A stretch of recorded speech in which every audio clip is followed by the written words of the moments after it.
Akashuka kweli kutoka juu.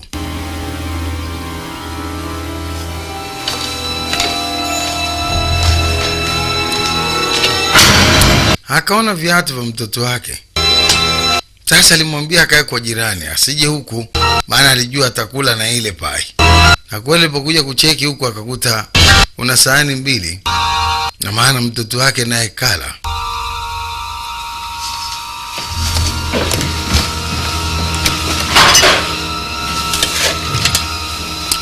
Akaenda kucheki kweli imebakia.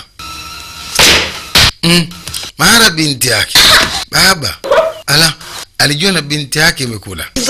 Unaonekana umekonda, lakini anyway ni furaha kukuona. Lakini I'm sorry. Sijaenda kukaa kwa George, maana nilitaka kuongea na mama kabla ya kukuona wewe. Na mambo yakuwa mazuri kati yetu kwa sababu ya mambo yaliyopita, kwa hiyo kiukweli kwamba ni kwenda kulala, lakini nilikuja mapema nikaja nikakuta umekula kifungua kinywa pai. Anasema ilikuwa nzuri. Mama na mimi tulikula naye. With Lisa. Lakini pia naenda kucheza zangu mpira na Lisa. Akaionje tena ile pai mbele ya baba yake, akashangaa. Haikumzuru binti yake ala. Hapa kwa sababu hakuwa na hatia. Jua alishika kwanza kichwa. O Mungu, ni nini nimefanya? Akihisi labda binti yake naye atakufa.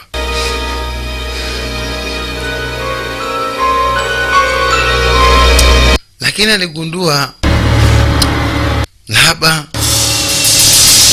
ile ishu imeenda na mtu wake au vipi. Akaona naye apige, hawili kuwa na uhusika. Alitaka kula, lakini mlango umegongwa.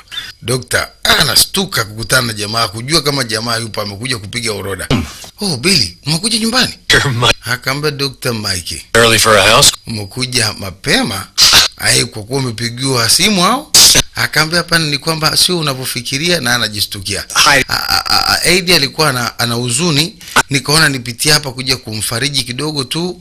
Nimuone anaendeleaje. Akaambia mna shida, hata mimi ningefanya hivyo kama ungelikuwa ni kiatu changu, hata wewe. Baada ya yote hata hivyo nilikuwa mpuuzi nikikuhisi vibaya. Ila kwa sasa hakuna shida, kila kitu kimerudi fresh. Na nimekuja na pai hapa, njoni kukatia hata silesi. Kaona mpe na huyu sasa. Hapana. Akaambia hapana. Come on Mike. Kwamba baada ya kila kitu na Heidi, mimi nafikiri kwamba ule wakati ungegonga pai kidogo. I'm not intruding. Una uhakika? Akaambia ina shida. Ingia ndani ugonge kidogo.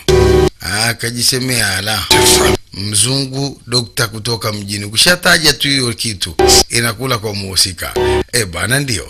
Mashine hii hapa wanaita Thina. Basi kama kawaida ndani ya nyumba ni Babu DJ. Uhakika burudani bomba, burudani safi. Tuko na mkali wanamuita Cassandra Movie. Habari ya mjini ndio ndani ya. Ukisema Chenangali West utakuwa hujakosea. Ni pale pale opposite na kijiwe cha boda boda. Wanasema chama kubwa, uhakika ndani ya Cassandra Movie aka Kipara, uhakika burudani bomba. Tuende sawa kama kawaida. Tunazidi kukiwasha. Basi hizi ni zile maalum.